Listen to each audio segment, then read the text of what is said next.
ഇടുക്കി സൂര്യനെല്ലിയിൽ കാട്ടാനാക്രമണത്തിൽ സ്ത്രീ കൊല്ലപ്പെട്ടതിൽ പ്രതിഷേധവുമായി നാട്ടുകാർ. ശാശ്വത പരിഹാരം ആവശ്യപ്പെട്ട് ചിന്നക്കനാൽ സാമൂഹ്യ ആരോഗ്യ കേന്ദ്രത്തിന് മുന്നിൽ പ്രതിഷേധം. ആവശ്യങ്ങൾ അംഗീകരിക്കാതെ മൃതദേഹം വിട്ടു നൽകില്ലെന്ന് പ്രതിഷേധക്കാർ പറയുന്നു. 37-കാരി മാരിയാണ് കൊല്ലപ്പെട്ടത്. പരിക്കേറ്റ കുഞ്ഞിനെ ആശുപത്രിയിൽ എത്തിച്ചു. എന്ത് തീരുമാനം സാറുണ്ടാക്കാൻ പോണ തീരുമാനിക്കാൻ പോണ കാര്യം പറ. ഒരു സംഭവം നടന്നു നിങ്ങൾ നടത്തിച്ചു, വനം വകുപ്പ് നടത്തിച്ചു.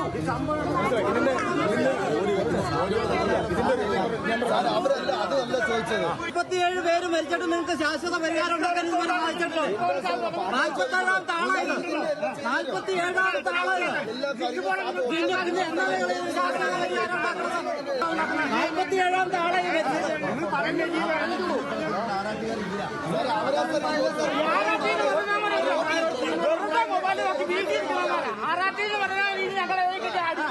കൂടുതൽ വിവരങ്ങളുമായി ജോയ്മോൻ ജോസ് ചേരുകയാണ്. ജോയ്മോൻ, വലിയ പ്രതിഷേധമാണ് അവർ ഉയർത്തുന്നത്. പ്രത്യേകിച്ച് ജീവൻ ഒരാളുടെ നഷ്ടമായി ആ മൃതദേഹം മുന്നിലിരിക്കുകയാണ്. പ്രത്യേകിച്ച് എല്ലാ തവണയും ഇത്തരത്തിൽ ആളുകൾ മരിക്കുന്നു, പരിഹാരം കാണാമെന്ന് പറയുന്നു. വീണ്ടും ഇതേ സംഭവങ്ങൾ ആവർത്തിക്കുന്നതാണ് എല്ലായിടത്തും ഈ മലയോര മേഖലയിൽ കണ്ടുകൊണ്ടിരിക്കുന്നത്.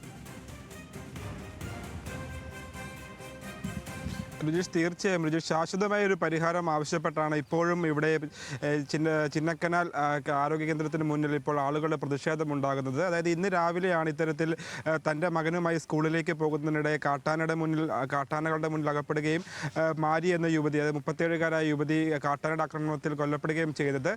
ഇവരുടെ മകനും ആക്രമണത്തിൽ പരിക്കേറ്റിട്ടുണ്ട്. നിലവിൽ മകൻ രക്ഷനെ ഈ അടിമാലിയിലെ അടിമാലി താലൂക്ക് ആശുപത്രിയിൽ എത്തിച്ചിട്ടുണ്ട്. രക്ഷനെ ഇപ്പോൾ തീവ്രപരിചരണ വിഭാഗത്തിൽ നിരീക്ഷിച്ചു വരികയാണ്. അതായത് സംഭവം നടന്ന ചിന്നക്കനാലിൽ സൂര്യനെല്ലിയിൽ നിന്ന് ഈ രക്ഷനെ അവിടുത്തെ ഒരു സ്വകാര്യ ആശുപത്രി ആദ്യം ചികിത്സ ഉറപ്പാക്കി അതിനുശേഷമായിരുന്നു അടിമാലിയിലേക്ക് മാറ്റുന്നത്. ഈ അടിമാലിയിലേക്ക് മാറ്റുന്നതിനിടെ ഈ കുഞ്ഞ് 2 തവണ ഛർദ്ദിക്കുകയുണ്ടായതായി ആംബുലൻസ് ഡ്രൈവർ അടക്കം പറഞ്ഞു. എന്തായാലും ഈ മകനെ മറ്റൊരുവിധ കുഴപ്പങ്ങളുമില്ല, അല്ലെങ്കിൽ ആരോഗ്യനില നിരീക്ഷിച്ചു വരികയാണ്. അപ്പോൾ പ്രധാനമായും ഈ പ്രതിഷേധത്തിനുള്ള കാരണം നമുക്കറിയാം, ചിന്നക്കനാൽ മേഖലയിൽ പല കാട്ടാനകൾ പല സമയങ്ങളിൽ ജനവാസ മേഖലയിൽ ഇറങ്ങി ആശങ്കയുണ്ടാക്കുകയും പലരുടെയും മരണത്തിനിടയാക്കുകയും ചെയ്തിരുന്നു. ഇത്തരത്തിൽ മരണങ്ങൾ പലപ്പോഴും തുടർക്കഥയാകുന്നു. പക്ഷേ അതിനുശേഷം ഉറപ്പ് നൽകി അല്ലെങ്കിൽ നഷ്ടപരിഹാരം നൽകി ഇവിടുന്ന് പോകുന്നതിലത് ശാശ്വതമായ ഒരു പരിഹാരം, അത് വന്യജീവി ആക്രമണങ്ങൾക്ക് അല്ലെങ്കിൽ വന്യജീവി ശല്യത്തിന് ശാശ്വതമായ ഒരു പരിഹാരം ഉണ്ടാവുന്നില്ല. അതിലൊക്കെ ഒരു പ്രതിഷേധം അല്ലെങ്കിൽ ജനരോക്ഷമാണ് ഇപ്പോൾ ചിന്നക്കനാൽ പ്രാഥമികാരോഗ്യ കേന്ദ്രത്തിന് മുൻപിലുള്ളത്. അതായത് ഇത്തരത്തിൽ സ്കൂളിൽ പോകുന്നതിനിടെ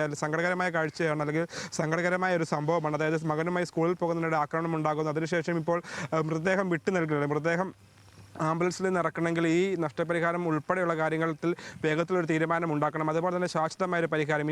ഇനി മറ്റൊരാൾക്ക് കൂടി ഇത്തരത്തിൽ കാട്ടാനയുടെ ആക്രമണത്തിൽ ഒരു മരണം സംഭവിക്കുക അല്ലെങ്കിൽ ജീവൻ നഷ്ടമാക്കുന്ന ഒരു സ്ഥിതി മുന്നോട്ടുള്ള കാലങ്ങളിൽ ഉണ്ടാവരുത്. ഇതിനൊക്കെ ഒരു ശാശ്വതമായ പരിഹാരം കാരണം അതിനൊക്കെ ആവശ്യം മുന്നോടിയായി ഇത്തരം കാര്യങ്ങൾ ഈ ആളുകളുമായി അല്ലെങ്കിൽ ഈ നഷ്ടപ്പെട്ട അല്ലെങ്കിൽ മാരിയുടെ കുടുംബവുമായി അല്ലെങ്കിൽ ആ നഷ്ടപ്പെട്ടവരുടെ കുടുംബവുമായി സംസാരിക്കണം. അതിനൊക്കെ DFOയും അതുപോലെ തന്നെ വനമന്ത്രി ഉൾപ്പെടെയുള്ളവർ സ്ഥലത്തെത്തണം എന്നുള്ള ആവശ്യങ്ങളാണ് ഇപ്പോൾ പ്രതിഷേധക്കാർ അല്ലെങ്കിൽ സമരക്കാർ മുന്നോട്ട് വയ്ക്കുന്നത്. എന്തായാലും ആളുകളൊക്കെ വളരെ രോഷത്തിലാണ്. അതായത് നമുക്കറിയാം, തുടർച്ചയായി ഇത്തരത്തിൽ ഈ ചിന്നക്കനാൽ മേഖലയിൽ ഇപ്പോൾ കഴിഞ്ഞ ഒരു ഇടവേളയ്ക്ക് ശേഷമാണ് ഇപ്പോൾ വീണ്ടും ഒരു കാട്ടാന ആക്രമണം ഉണ്ടാകുന്നത്.